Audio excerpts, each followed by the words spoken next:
আমি আপনাদের সামনে সূরা জুমারের ৭৩ নম্বর আয়াতে কারিমা তেলাওয়াত করলাম। এই আয়াতে আল্লাহ পাক রব্বুল আলামিন বলেন, ওয়াসিকাল্লাযীনা ইত্তাকাও রাব্বাহুম ইলাল জান্নাতি যুমারা। যারা তাদের রবকে ভয় করেছে, যারা তাদের রবকে ভয় করে, আল্লাহকে ভয় করে, তাদেরকে দলে দলে জান্নাতের দিকে টেনে নেওয়া হবে। হাত্তা ইযা জাউহা ওয়া ফুতিহাত আবওয়াবুহা। যখন তারা জান্নাতের কাছে আসবে আর জান্নাতের সবগুলা দরজা খুলে দেওয়া হবে। ওয়া ক্বালা লাহুম খাযানাতুহা সালামুন আলাইকুম তিবতুম। জান্নাতের রক্ষী ফেরেশতাগণ জান্নাতীদেরকে অভিবাদন জানাবে, তাদেরকে বলবে সালামুন আলাইকুম, তোমাদের প্রতি সালাম। তাদেরকে সালামের মাধ্যমে স্বাগত জানাবে আর বলবে তিবতুম, তোমরা পুত পবিত্র, তোমরা কল্যাণময়। ফাদখুলুহা খালিদিন, চিরস্থায়ী বসবাসের ঠিকানা জান্নাতে তোমরা প্রবেশ করো। জান্নাতীদেরকে ফেরেশতারা যেই শব্দে অভিবাদন জানাবে সেটা হলো সালাম। বলেন কি? সালাম। সালাম। সূরা আহজাবের ৪৪ নম্বর আয়াতে আল্লাহ বলেন, তাহিয়াতুহুম ইয়াওমা ইয়ালকাউনাহু সালাম। যেদিন বান্দারা আল্লাহর সাথে সাক্ষাৎ করবে, সেদিন আল্লাহর সাথে সর্বপ্রথম অভিবাদন হবে যেই শব্দের মাধ্যমে, এটা হলো সালাম। সুবহানাল্লাহ। সহিহ বুখারীর ৬২২৭ নম্বর হাদিসের বর্ণনা, عن أبي هريرة رضي الله تعالى عنه قال قال رسول الله صلى الله عليه وسلم لما خلق الله آدم طوله 60 ذراعا। আবু হুরায়রা রাদিয়াল্লাহু তাআলা আনহুর বর্ণনা, রাসূলুল্লাহ সাল্লাল্লাহু আলাইহি ওয়াসাল্লাম ইরশাদ করেন, আল্লাহ আদম আলাইহিস সালাতু ওয়াস সালামকে বানাইলেন আলা সূরাতিহি, যথাযোগ্য ঘটনে আল্লাহ আদম নবীকে বানাইলেন। আদম আলাইহিস সালাতু ওয়াস সালামের উচ্চতা ৬০ হাত। তো বানানোর পর আল্লাহ আদম আলাইহিস সালাতু ওয়াস সালামকে বললেন, ইযহাব ফাসাল্লিম আলা উলাইকা নাফারি মিনাল মালাইকাতি জুলুস। আদম, আপনি ফেরেশতাদের কাছে যান, ফেরেশতাদেরকে সালাম দিবে, উপবিষ্ট ফেরেশতাদেরকে সালাম দাও। ফাসতামি' মা ইউহাইয়ুনাকা, ফেরেশতারা সালামের কি জবাব দেয় সেটাও তুমি কান পেতে শুনবে। ফাইন্নাহা তাহিয়াতুকা ওয়া তাহিয়াতু যুররিয়াতিক, তুমি ফেরেশতাদেরকে সালাম দিবে আর ফেরেশতারা সালামের জবাব দিবে, এটাই হবে তোমার আর তোমার সন্তান যারা হবে তাদের অভিবাদন, এটাই হবে। আদম আলাইহিস সালাতু ওয়াস সালাম ফেরেশতাদের কাছে আসলেন, আসার পর বললেন আসসালামু আলাইকুম। কি বললেন? আসসালামু আলাইকুম। এটার অর্থ আপনাদের উপর শান্তি বর্ষিত হোক। ফাকালু আসসালামু আলাইকা ওয়া রাহমাতুল্লাহ, ফেরেশতারা জবাব দেয় আপনার উপর শান্তি এবং আল্লাহর রহমত বর্ষিত হোক। সুবহানাল্লাহ। আদম নবী শুধু দোয়া করলেন আপনাদের উপর শান্তি বর্ষিত হোক, ফেরেশতারা জবাব দিলেন আপনার উপর শান্তি এবং আল্লাহর রহমত বর্ষিত হোক। তাহলে সালাম দিলেন যেভাবে, জবাবটা দিলেন আরো সুন্দরভাবে ফেরেশতারা, ঠিক না? তো আল্লাহ বলেন, ওয়া ইযা হুয়িতুম বিতাহিয়াতিন ফাহাইয়ু বিআহসানা মিনহা আও রুদ্দুহা।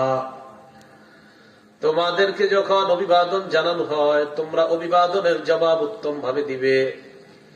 উত্তম ভাবে যদি না পারো, অন্তত সে যেইভাবে অভিবাদন জানায় তুমিও অবিকল ওইভাবে তার অভিবাদনের জবাব দিয়ে দাও। কেউ যদি আমাকে আপনাকে বলে আসসালামু আলাইকুম, উত্তম ভাবে অভিবাদনের জবাব হলে ওয়া আলাইকুম আসসালাম ওয়া রাহমাতুল্লাহ ওয়া বারাকাতুহু, কিছু বাড়িয়ে বলা। আর যদি সমান সমান হয় তাহলে হবে আসসালামু আলাইকুম। বিপরীত দিক থেকে যদি হয় ওয়া আলাইকুম আসসালাম, সমান সমান।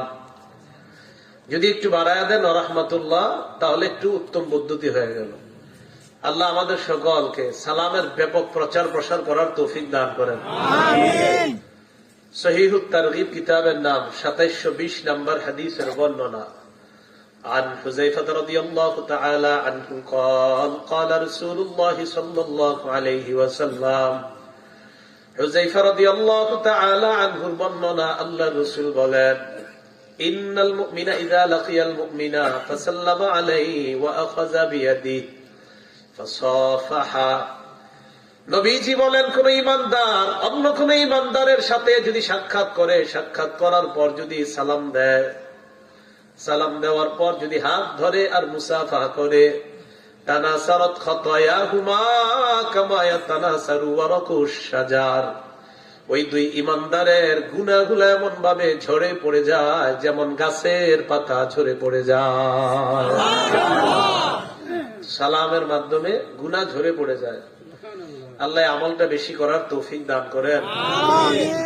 সহিহ বুখারীর 12 নম্বর হাদিস। আন্না রাজুলান সাআলান নবী সাল্লাল্লাহু আলাইহি ওয়াসাল্লাম আইয়ুল ইসলামি খায়রুন ইয়া রাসূলুল্লাহ। এক ব্যক্তি আল্লাহর রাসূলকে প্রশ্ন করলেন, ইয়া রাসূলুল্লাহ, ইসলামের কোন রীতি নীতি সবচাইতে উত্তম? কোন শিষ্টাচার, কোন রীতিনীতি, কোন আদব সবচেয়ে উত্তম ইসলামের? নবীজি বললেন, তুতঈমুত তাআম, অন্যকে খাবার খাওয়ানো এক।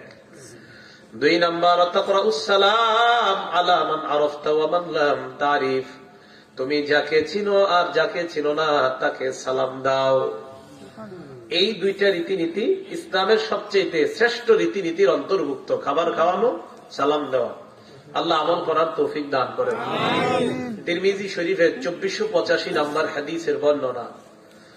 হাদিসের বর্ণনাকারী আব্দুল্লাহ ইবনে সালাম রাদিয়াল্লাহু তাআলা, তিনি তখনও মুসলমান হননি। আব্দুল্লাহ ইবনে সালাম রাদিয়াল্লাহু তাআলা, তিনি তখনও মুসলমান হননি। তিনি বলেন, লাম্মা কাদিমা রাসূলুল্লাহ সাল্লাল্লাহু আলাইহি ওয়াসাল্লাম আল মদিনা, আল্লাহর রাসূল যখন মদিনায় আগমন করলেন, ইনজাফালান নাস ইলাই, জনগণ দলে দলে আল্লাহর রাসূলকে দেখার জন্য রওনা করছে। وقيل قدم رسول الله قدم رسول الله قدم رسول الله صلى الله عليه وسلم, রাস্তা দিয়ে জনগণ যায় আর কয়, আল্লাহর রাসূল এসেছেন, আল্লাহর রাসূল এসেছেন, আল্লাহর রাসূল এসেছেন সাল্লাল্লাহু আলাইহি ওয়াসাল্লাম। রাস্তা দিয়ে জনগণ যায় আর বলে, নবী এসেছেন। এই কথা বলতে বলতে সবাই যাইতেছে। মুসলমান যারা তারাও দেখতে যাইতেছে, অমুসলিম তারাও দেখতে যাইতেছে।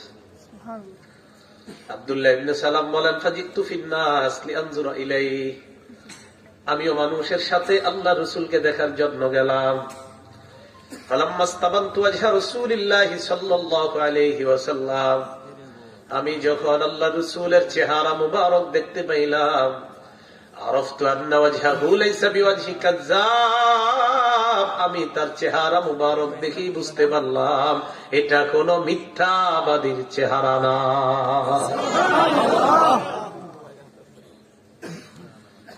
নবীজি জনগণের সামনে দাঁড়াইলেন, দাঁড়িয়ে আল্লাহ রাসূল 4টি কথা বললেন, কোন বর্ণনায় 3টা। নবীজি বললেন, ইয়া আইয়ুহান নাস আফশুস সালাম, হে জনগণ তোমরা সালামের প্রচার করো। 2 নাম্বার, আতিমুত তাআম, তোমরা খাবার খাওয়াও।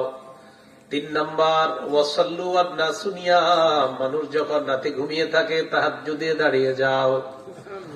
অন্য বর্ণনায় ওয়াসিলুল আরহাম, আত্মীয়তার সম্পর্ক রক্ষা করো।